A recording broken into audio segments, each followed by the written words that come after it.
Yes!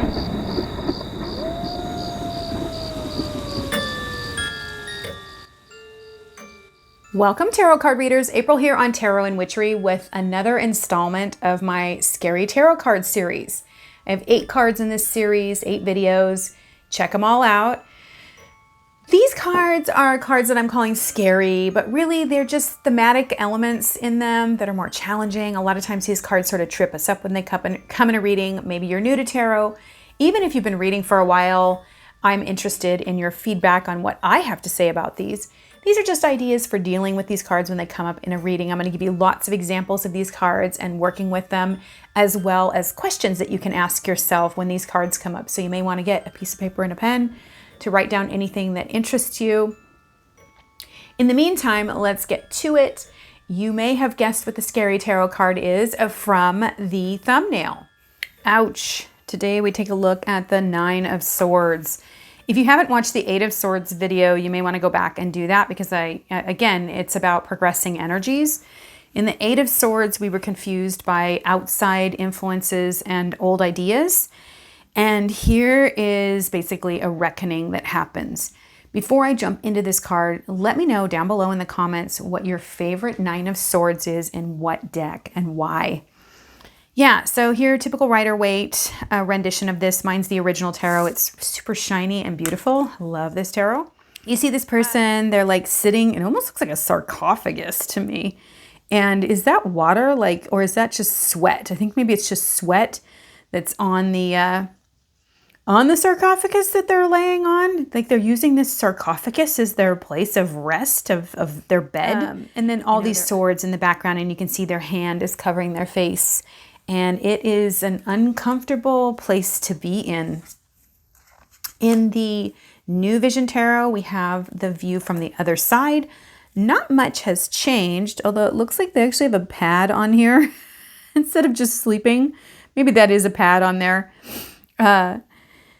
Still, what we see from the other side is they look hemmed in by all their thoughts, and then they have this demon that is coming at them and attacking them. And that's really I think a key part of this card that comes up is a sense of being attacked.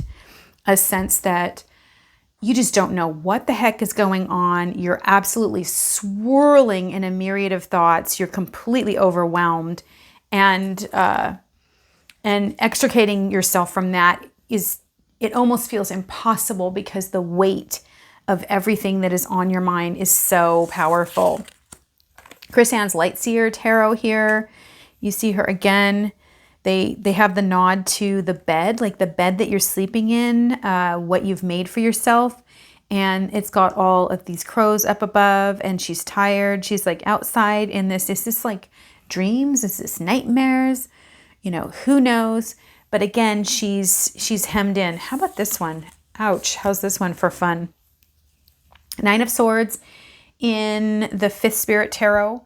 Again, a Pippish deck, but this is worth a lot here. Look at all of these really sharp, even that razor blade right there. There's the sickle. There's different switchblade, there's a dagger, a saw, a cleaver. There's a coping, like a bone saw maybe. You can use that as a bone saw. You know, it's really uncomfortable when you're in this place. And it is a place, again, where it's less about the thoughts of other people, but it's feeling very situational. I think that's the difference between the 8 and the 9. Whereas the situation that you're in is so overwhelming and it feels like there's no way to get out of it. Hey there, have you ever thought that you might want to study the tarot with me?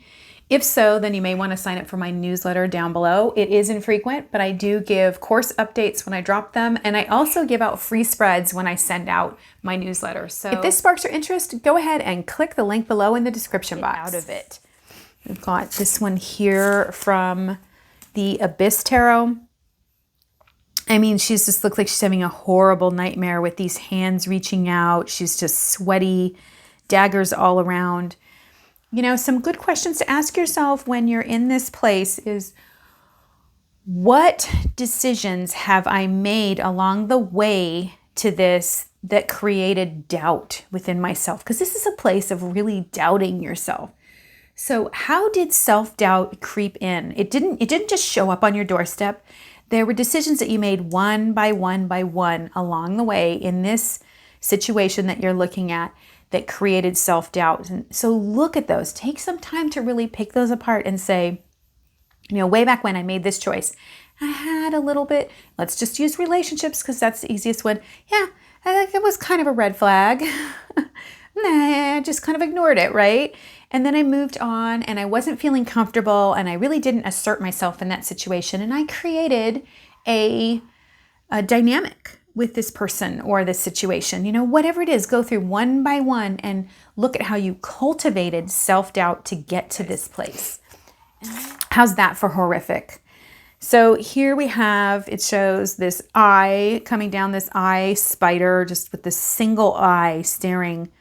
And each leg of this spider has a sword and she's trapped in this web, and this spider is coming for her. It's just, when we're here, I'm not saying there is, but it can be very terrifying to feel so much like you just have no idea what the heck to do with yourself. There's just way too much. I think a good thing to remember is that we all have seasons and cycles. And so first of all, are you reading during a time when you're super stressed out and this is coming up? If you're female, are you hormonal right now and things look a lot bigger than they are? If you have ever had really big hormonal turns, then when you're in it, you are in it and you don't have any notion of that until the next day.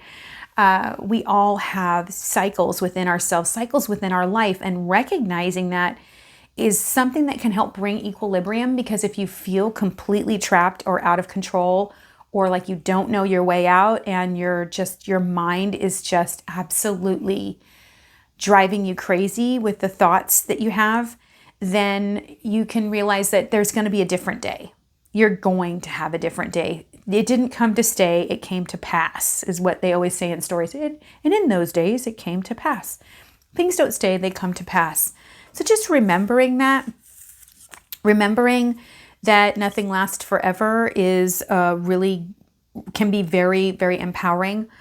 You see here is just the swords hanging over the head like they're ready to fall at any moment. The biggest thing I think about this card is there's a sense of maybe others having control. And so a good question to ask is, where did I give my power over in this situation? Or why did I choose to give my power over? I know that's a really hard statement. If you are feeling victimized right now, at some point you gave your power to the situation, the person, the job, whatever it is, you gave your power over to it for a reason, and really squaring with, I got into this relationship because I really wanted X. And I chose not to look at all the other things. And so I gave my power over in those other areas so that I could have X. And now all of that is coming home to roost. And I need to be honest about how I need to take my power back. That's the next question that comes up. If I were to be powerful in this situation, what would that look like for me? What would that look like for me? Here I have Tarot of Transformation. I always like to end with this card. Tarot of Transformation, again, link down below. Love this deck. I'm going to do a walkthrough of this because it's such a good deck and everybody needs to know about this deck. This tells us how we are transformed by the energy of the card, and it says trust walk. Again, I think that we reach a point in situations in our life where they climax and we don't know what we're doing and we feel as though we can't see and we don't know what we're going to do, and we have to trust that we're going to get through it. We have to trust that the energies are coming to a head for a purpose of leading us on and through and out of. And so again, the trust walk that we take, again, not always easy. This is a hard card to get. I'm not going to lie. I just did a reading for someone and they got shuffle. They got the 8 and the 9 of swords in their reading. And they were just really honest and like, yeah, this is so true. I'm just feeling it. It's really, really hard. I love how the labyrinth is on here. And this reminds me that when we walk the labyrinth, We go all the way in and around to the center, and then we turn and we go back and we retrace our steps. So again, we're looking at the different aspects of ourselves that we gave away, the places that we didn't trust, the places in which we need to upgrade our paradigm. And we're getting to look at those from a different angle, because when we walk back, we see the labyrinth from a different perception. And that's what's really important when this card comes up, is changing your viewpoint of the situation. And so it's just going to take a lot of honesty. Like, that's the hardest part about this, is, you know, really being honest about how you trapped yourself, how you chose to walk into this situation. I also think it's important to be honest about how it's uncomfortable. It hurts. It's not what you want to be doing. Sometimes I think we want to just like kind of, glance over that icon. Oh, I'm getting this card, but I'm not really going to look at that. No, look at what's uncomfortable. Look at what's deeply uncomfortable, because there needs to be a shift. And again, it's really about facing our demons and really becoming comfortable with who we are in the face of all of these situations. Thanks so much, you guys. If you made it this far, do me a favor and put an emoji down below of, I wonder if they have little demons on there. Maybe some little devil or demon or something like that, to signify that you made it this far. And give me a thumbs up. Until we meet again, may you always know that things do not come to stay, they come to pass.